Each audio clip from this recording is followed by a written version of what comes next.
कहते हैं हमारे अच्छे बुरे कर्मों की भरपाई हमें इसी जीवन में करनी होती है। कुछ ऐसी ही कहानी शैलजा जी की है। मेरा नाम शिखा है और मैं एक एनजीओ में काम करती हूँ। बात उन दिनों की है जब मैं अपनी एनजीओ की ओर से अपनी साथी सहकर्मियों के साथ एक वृद्धाश्रम में गई थी। हमने वहां सबसे मुलाकात की। सब बहुत दुखी थे। अपनों के होते हुए भी वो आश्रम में रह रहे थे क्योंकि इनके अपने इन्हें बोझ समझते हैं। उन सब की बातें सुनकर मेरी आंखों में आंसू आ गए। कैसे कोई अपने माता पिता के साथ ऐसे कर सकता है? मन में ढेरों सवाल आ रहे थे और बहुत गुस्सा भी आ रहा था। तभी एक बुजुर्ग महिला मेरे पास आई और मेरे सर पर हाथ फेरने लगी। मैं बहुत ही अचरज भरी निगाहों से उन्हें देख रही थी।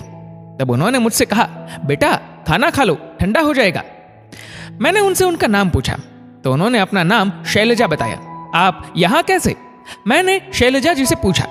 तब शैलजा जी मेरे पास आकर बैठी और बोली, बेटा मैं यहां अपने ही गुनाहों की सजा काट रही हूं।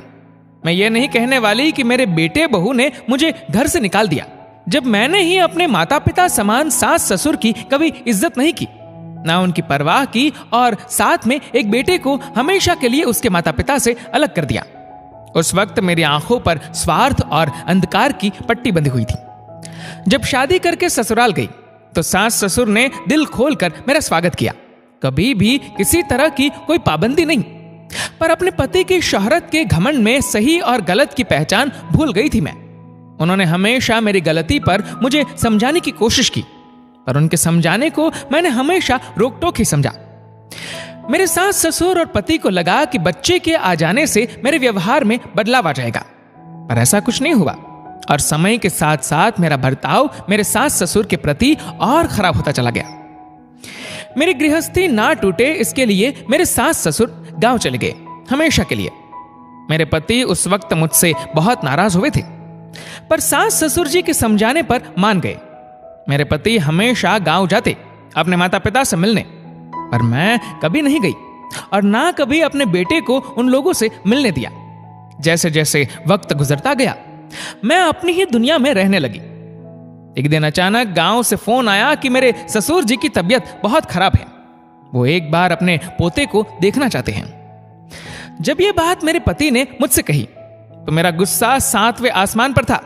मैंने कहा, मेरा बेटा गांव नहीं जाएगा, वहां का माहौल देखा है, मरते हैं तो मरने दो। मैं इतना कह अपने बेटे को लेकर वहां से चली गई। मेरे पति अकेले गांव चले जाते हैं। वापस लौटने पे उन्होंने मुझे बताया कि पिताजी अब नहीं रहे और मां ये सदमा सह न सकी, वो भी चल बसी। मैंने कहा, अच्छा हुआ, बला टली। इतना सुनते मेरे पति ने कहा, आज तूने जो कुछ किया और कहा है उसकी बहुत बड़ी कीमत तुझे चुकानी होगी। मैं कुछ नहीं करूंगा, ऊपर वाला है। जिस तरह आज तूने एक बेटे को हमेशा के लिए उसके माता पिता से जुदा कर दिया, एक दिन तेरे साथ भी यही होगा। अच्छे और बुरे कर्मों की सजा इसी जन्म में मिल जाती है। ऊपर वाले की लाठी में आवाज नहीं होती है और उसकी मार का एहसास जिंदगी भर रहता है। शैलजा जी ने एक ही सांस में अपनी जिंदगी की पूरी कहानी शिखा से कह डाली। कहते कहते शैलजा जी की आंखें भर गई। आंटी आप ठीक हो? शिखा ने शैलजा जी से पूछा। हाँ बेटा, मैं ठीक हूं। जानती हो, उसके बाद हमारा रिश्ता सिर्फ नाम का ही था। वो सिर्फ अपनी जिम्मेदारी निभा रहे थे। वक्त गुजरने के साथ सब कुछ बदल गया। बेटे की शादी बहुत धूमधाम से की। शादी के बाद सब कुछ अच्छा चल रहा था, पर एक दिन अचानक इनकी तबीयत बिगड़ गई और अस्पताल पहुंचने से पहले ही ये हम सबको छोड़कर चले गए। उनके जाने के बाद मैं बहुत अकेली हो गई थी। कहने को बेटे बहू के साथ बहुत बड़े आलीशान घर में रहती थी, पर सब कुछ होकर भी मेरे पास कुछ नहीं था। मेरी अब हर बात मेरे बेटे को गलत लगती। कुछ कहती तो कहता, इतना समय नहीं है मेरे पास। एक दिन मेरी बहू का कोई कीमती हार गुम हो गया। तब मेरी बहू ने मुझ पर ही चोरी का इल्जाम लगा दिया।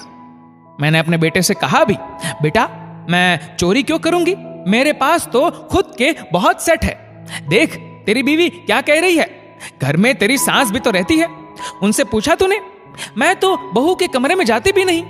पर मेरी बहू मेरे बेटे से कहती है, देखो जी आपकी माँ मेरी माँ को चोर कह रही है, मैं ये कभी सहन नहीं करूंगी। देख लो, या तो इस घर में आपकी माँ रहेंगी या मैं रहूंगी। तुम कहीं नहीं जाओगी, जाएगी तो ये इस घर से। इतना कह धक्के मारकर मेरे बेटे ने मुझे अपने ही घर से बाहर निकाल दिया। उस वक्त मुझे यह एहसास हुआ कि मैंने अपने माता पिता समान सास ससुर के साथ जो कुछ भी किया था, ये उसकी ही सजा है। मुझे अपने पति की कही बात याद आ गई। वो सही कहते थे कि सब कर्मों की सजा इसी जन्म में मिलती है। शैलजा जी ने गहरी सांस भरते हुए कहा, आंटी, आप फिर कभी अपने बेटे से मिलने नहीं गई या वो आपसे मिलने नहीं आया? आपको अपने बेटे बहू से कोई शिकायत नहीं है? शिखा ने पूछा। तब शैलजा जी के शब्द थे, शिकायत किससे करूं जब इन सब की जिम्मेदार मैं खुद हूं। कहते हैं ना, जैसी करनी वैसी भरनी। दोस्तों, इस वीडियो को लेकर आपकी क्या राय है नीचे कमेंट करके जरूर बताएगा। और अगर आपको वीडियो अच्छा लगा हो तो वीडियो को लाइक करेगा, शेयर करिएगा ज्यादा से ज्यादा लोगों तक। और ऐसे ही और भी इंस्पिरेशनल वीडियोस के लिए सब्सक्राइब करें हमारे यूट्यूब चैनल को और फेसबुक पर फॉलो करें हमारे पेज को। धन्यवाद।